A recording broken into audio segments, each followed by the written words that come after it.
हम पे जिम्मेदारियां हैं देश की बड़ी, हम न बदले अपनी चाले हर घड़ी घड़ी। आग ले चलो चिराग ले चलो, आग ले चलो चिराग ले चलो, ये मस्तियों के रंग भरे ख्वाब ले चलो। गलत मत कदम उठाओ, सोच कर चलो, विचार कर चलो, राह की मुसीबतों को पार कर चलो, पार कर चलो। नमस्कार दोस्तों, मैं अजय आज आपका हमारे YouTube चैनल करमजा में स्वागत करता हूं। देखिए दोस्तों, आज अपन देखते हैं वास्तविक संख्याओं का भाग 2। विद्यार्थियों, आपकी परीक्षा में प्रश्न आता है कि सिद्ध करो कि संख्या √5 एक अपरिमेय संख्या है। जैसे कि आपके पास आ सकता है √5, √2, √3, √7 ऐसे क्वेश्चन आते हैं और आपको पूछा जाता है कि एक अपरिमेय संख्या है, इसको सिद्ध कीजिए।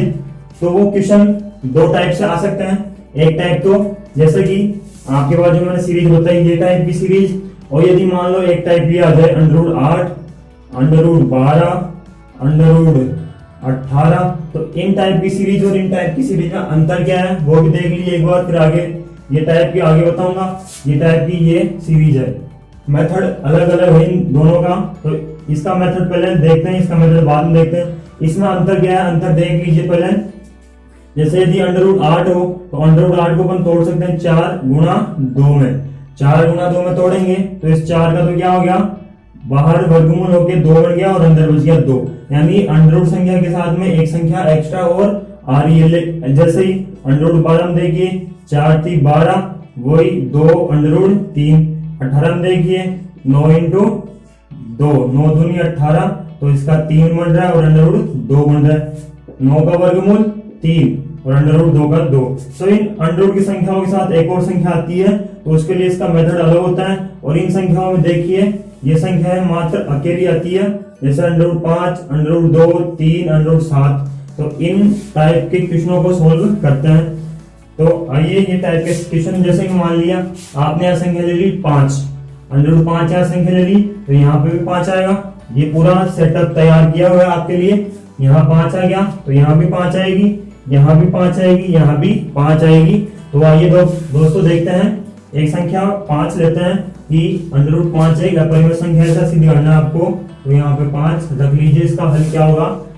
अब आपको क्या करना है, सबसे पहले यहाँ पे दिया हुआ अपरिमेय, लेकिन अब आपको यहाँ मानना है परिमेय संख्या। माना कि √5 एक परिमेय संख्या है, माना कि √5 एक परिमेय संख्या है। आपको दोस्तों मैंने कल परिभाषा बताई थी, परिमेय संख्या है। तो परिमेय संख्याओं की परिभाषा क्या होती है कि वह संख्या है जिनको p/q के रूप में लिखा जा सके, उन संख्याओं को अपन परिमेय संख्या कहते हैं। तो जैसे कि √5 एक परिमेय संख्या अपन मान रहे हैं, तो √5 को p/q के रूप में लिख सकते हैं। अपन p और q ना मान के a और b मानते हैं, तो a/b के रूप में मानते हैं। जहां a और b क्या नहीं हो, एक तो जहां b का मान क्या नहीं होगा, 0 का। यदि मैं मानता p/q तो q का मान क्या नहीं होता, 0 नहीं होता। तो ऐसे ही b माना हूं यहाँ पे, तो b का मान भी 0 नहीं होगा। और देखिए एक नियम और क्या लगता है इसमें, शर्त क्या लगती है, a और b क्या होनी चाहिए, a और b अभाज्य पूर्णांक संख्याएं होनी चाहिए, अभाज्य पूर्णांक संख्याएं होनी चाहिए। अभाज्य पूर्णांक संख्याओं का मतलब क्या होता है, अभाज्य पूर्णांक संख्याएं या उभयनिष्ठ गुणनखंड होना चाहिए। तो उसका अर्थ क्या होता है, उसका अर्थ देखिए कि a और b में किसी भी संख्या का भाग नहीं है। जैसे मान लीजिए आपके पास में 7 आ गई, तो 7 संख्या में किसी 7 के अलावा और किसी अन्य संख्या का भाग नहीं जाता। ऐसे ही देख लीजिए ये 17 संख्या देख लीजिए, 17 में देखिए 17 के अलावा किसी का भाग नहीं जाता। ऐसे ही a और b भी एक अभाज्य पूर्णांक संख्याएं है, जहां पर a और b अभाज्य पूर्णांक संख्याएं हो। तो आगे देखिए दोस्तों, जैसे कि अब आगे मान लीजिए इस b को इस √5 के पास में पक्षांतरण करिए, यहाँ पे b √5 बराबर a प्राप्त होता है। अब आपको दोनों तरफ वर्ग करना है, दोनों तरफ वर्ग करने पर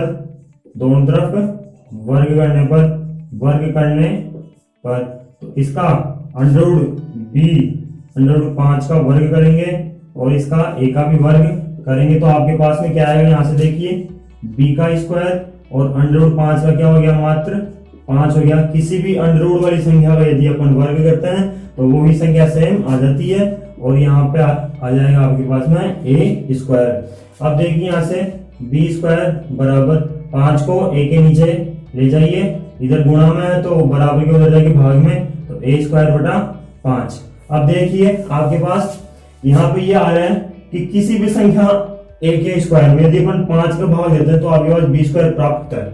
इसका मतलब क्या हुआ कि ए स्क्वायर 5 से विभाजित है, विभाजित का मतलब इसमें पूरा पूरा भाग जाएगा, तब आपके पास बी स्क्वायर प्राप्त होगा। ऐसे ही देख लीजिए, यदि ए स्क्वायर 5 से विभाजित है तब यहां से ऐसा लिखिए कि ए स्क्वायर 5 से विभाजित है, 5 से विभाजित है। और एक नियम और देखिए कि ए 5 से, यहां लिखिए ए भी 5 से विभाजित होगा, 5 से विभाजित होगा। ऐसा क्यों लिखा आइए देखते हैं।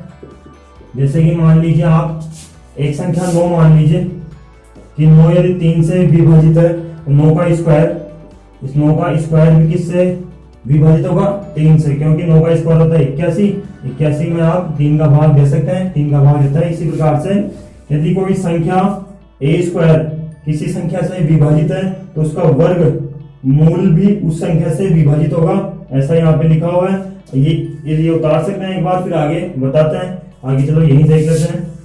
देखो आगे ये मान लीजिए ये इक्वेशन नंबर 1 है।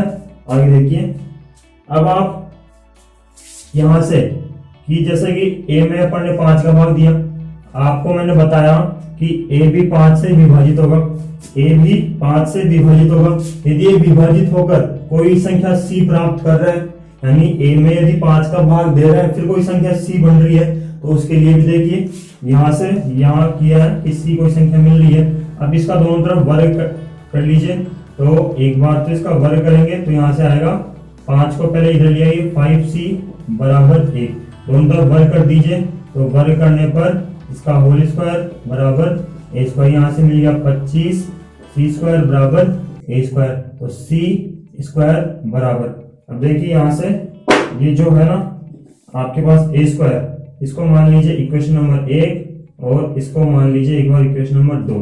तो इक्वेशन 1 से आपको ए स्क्वायर का मान यहाँ रखना है, तो यहाँ रखिए इक्वेशन नंबर 1 से, समीकरण नंबर 1 से ए स्क्वायर का मान रखने पर ये रख दीजिए मान, ए स्क्वायर का क्या मान है? बी स्क्वायर 5, तो 25 सी स्क्वायर, तो ऐसे कैसे, और ए स्क्वायर की जगह मान आ जाएगा आपका बी स्क्वायर 5 इंटू 5।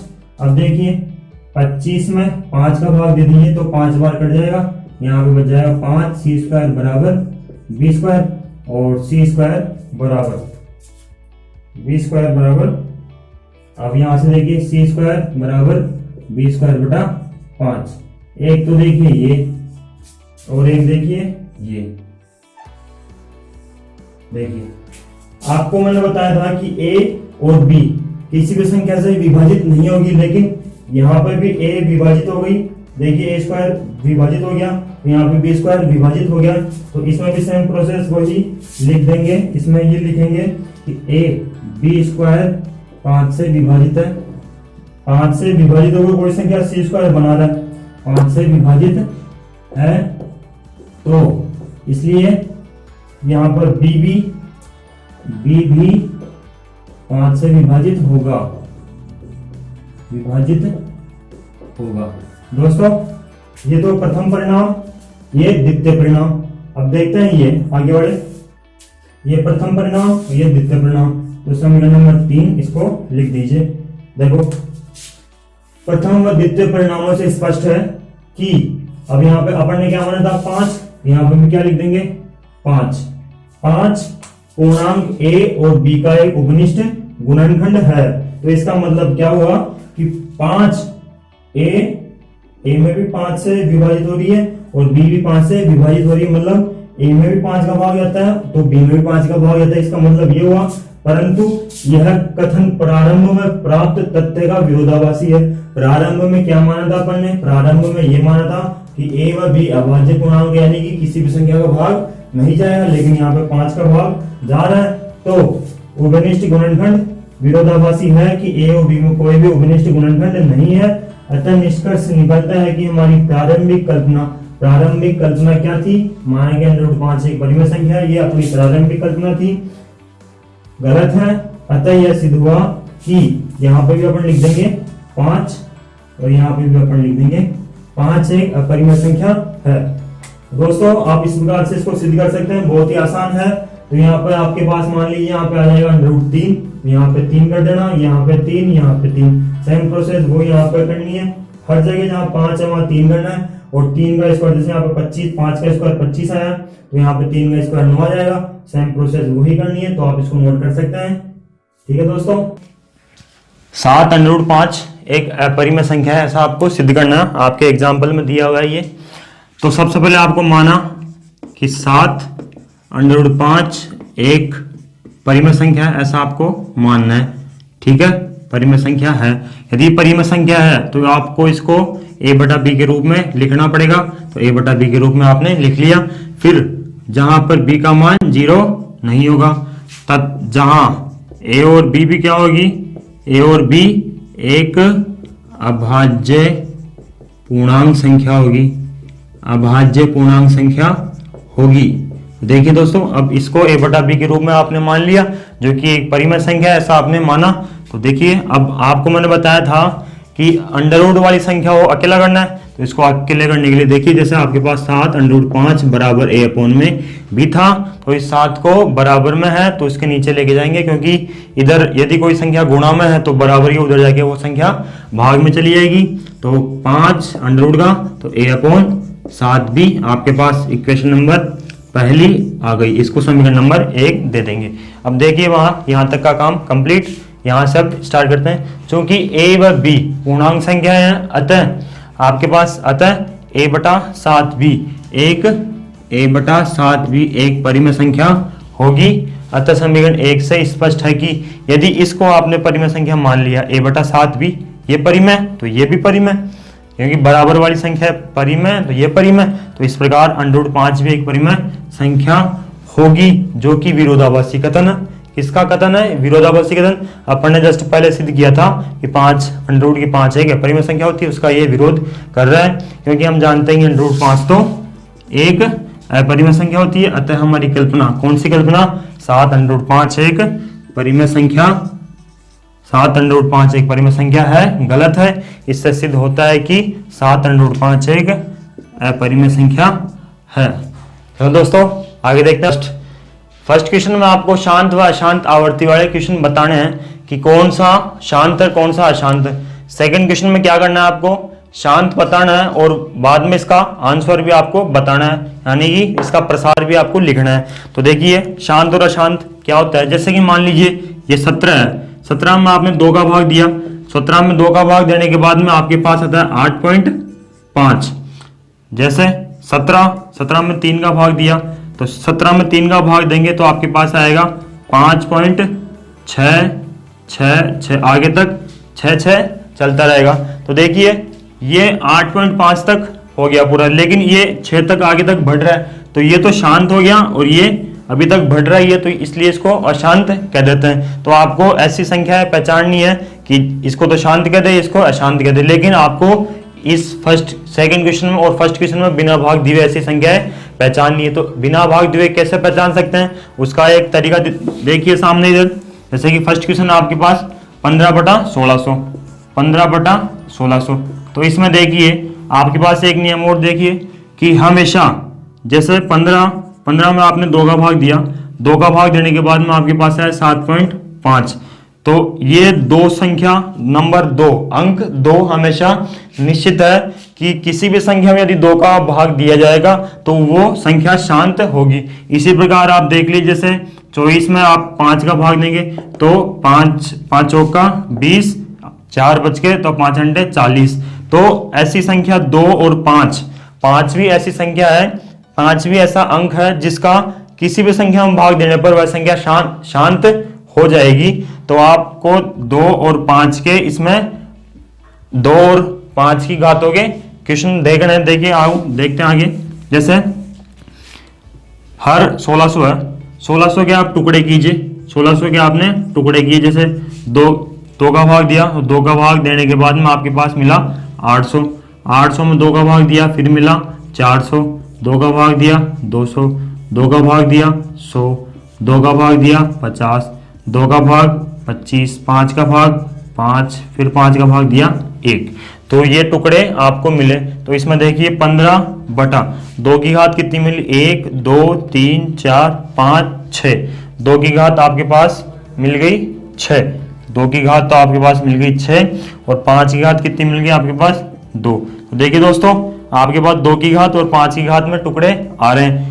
आपको 2 और 5 की घात में यदि आपके पास टुकड़े आते हैं तो वो संख्या शांत है, वरना यदि 2 और 5 के अलावा कोई तीसरी संख्या आती है तो उस संख्या को आप अशांत बता सकते हैं। लेकिन ये 2 और 5 के टुकड़े हर इसका 2 और 5 की घातों में आ रहा है, तो ये संख्या शांत है। इसका प्रसार अपन सेकंड क्वेश्चन में करेंगे। पहले इसमें आप ये देख लीजिए शांत है या अशांत, तो ये संख्या शांत है। इसी प्रकार आप देख लीजिए, जैसे ये संख्या देखेंगे अपन, तो इस संख्या में देखिए जैसे 31 25, तो 13 बटा 31 25, इसके टुकड़े कीजिए, 31 25 के टुकड़े करेंगे तो सबसे पहले 5 का भाग देंगे, 5 का भाग देंगे 5 देंगे 30, 1 5 दूनी 10, 2 पचम 25, फिर 5 का भाग देंगे, इसमें 5 का भाग दिए 5 देंगे 5, 5 दूनी 10 पचम 25, 5 का भाग देंगे तो 25, फिर 5 का भाग देंगे 5, 5 का भाग देंगे 1। देखिए यहाँ पे टुकड़े 13 बटा हर के टुकड़े 1 2 3 4 5, यानी 5 की घात 5 प्राप्त हुई है आपको। तो आपके पास यहाँ 5 के अलावा और कोई संख्या नहीं आई, इसलिए ये संख्या भी क्या हो गई, शांत हो गई। आपके पास हमेशा 2 की घात m या 5 की घात n के रूप में संख्याएं आएगी, अथवा 2 की घात m और इसी के साथ में गुणा में आएगा 5 की घात n। यदि ऐसी आपको मिलती है, यदि ऐसा हर आपको मिलता है तो वह हमेशा शांत होगा। ऐसे ही देखिए, जैसे ये भी कर सकते हैं, ये भी कर सकते हैं। जैसे 17 बटा 6 वाला देखिए 17 बटा 6, इसके टुकड़े 17 3 गुणा 2, दोनों घात एक एक है। तो यहाँ पे देखिए 2 की घात 1 है, लेकिन एक्स्ट्रा एक 3 आ गया, 2 और 5 के अलावा 3 आ गया, तो ये संख्या शांत नहीं है, अशांत है। ऐसे ही आप यहाँ भी देख सकते हैं 7 आ रहा है एक्स्ट्रा, तो ये अशांत हो जाएगी। आगे भी आप ऐसे ही टुकड़े करके देख सकते हैं। टुकड़े हमेशा आपको हर वाली संख्याओं के ही करने हैं, 2 और 5 के अलावा संख्या आती है तो वह अशांत होती है। अब आगे देखते हैं सेकंड क्वेश्चन। इसमें यदि संख्या शांत है तो उसका दशमलव प्रसार लिखिए, ऐसा करना है। तो फर्स्ट क्वेश्चन अपन देखते हैं।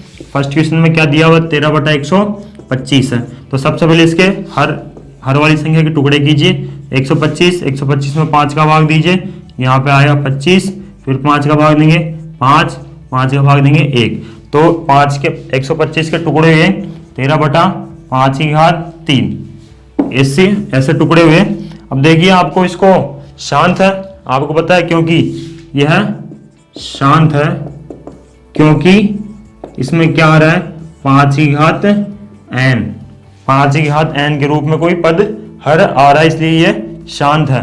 आगे देखिए इसके प्रसार करने के लिए क्या करेंगे, 13 बटा 5 की घात 3 है, तो जितनी घात यहाँ पे 5 की है उतनी ही घात 2 की भी लाना है। तो वहां 2 की घात लाने के लिए आपको ऊपर नीचे 2 की घात 3 से गुणा करना होगा, क्योंकि 5 की घात 3 है तो ऊपर नीचे भी 2 की घात 3 ही बनानी होगी।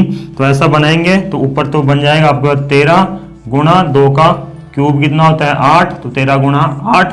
और यहाँ पर देखिए दोस्तों, जैसे कि a की घात m गुणा b की घात m होता है, तो उसका सूत्र होता है a b, इन दोनों की घात इक्वल में m लग जाती है। तो वही सूत्र यहाँ पे अपन काम में लेंगे, जैसे कि 5 गुणा 2 की घात कितनी आ जाएगी, 3 आ जाएगी। तो आगे देखिए 13 104, 13 104 होता है, 13 104, तो 5 दूनी 10, 10 की घात कितनी आ गई 3, तो यहाँ से 104 बटा 10 की घात 3 का मतलब 3 0 आ जाएगी।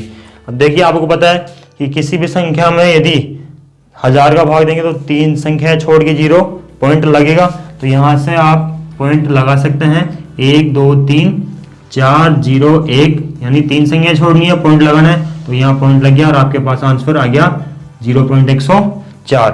आप कैलकुलेटर या मोबाइल से भी एक बार इसमें भाग देके देख सकते हैं कि 13 में 125 का भाग देंगे तो आपके पास आंसर आएंगे 0.104, वरना ये मेथड आपको यूज में लेना है। तो आगे देखिए, अब सेकंड क्वेश्चन भी आपको बता देते हैं। तो सेकंड क्वेश्चन आपके पास है 14,588 में आपको 625 का भाग देना है। देखिए 14,588 में आपको भाग देना है 625 का, तो इसके लिए आपको सबसे पहले 625 के टुकड़े करने पड़ेंगे। 625 के टुकड़े कीजिए। 625 के टुकड़े करने के लिए आपके पास 5 का भाग ये तो 125, फिर 5 का भाग दिया 25, 5 का भाग दिया 5, यहाँ से 1, यानी कि 625 के क्या टुकड़े हुए, 5 की घात 4 के रूप में टुकड़े हुए। आपको पता है ये संख्या शांत है क्योंकि 5 की घात n के रूप में संख्या आई है। आप इसको दशमलव प्रसार के रूप में लिखना चाहते हैं तो ऊपर नीचे आपको किससे गुणा करना पड़ेगा, 2 की घात 4 से, क्योंकि 5 की घात 4 है तो ऊपर नीचे भी इसको 2 की घात 4 से ही गुणा करना पड़ेगा। देखिए अब 14,588 गुणा 2 की घात 4 का मतलब कितना होता है, 2 की घात 4 का मतलब था 16, 2 को 4 बार गुणा कर लीजिए, 2 दूनी 4, 4 दूनी 8, 8 दूनी 16।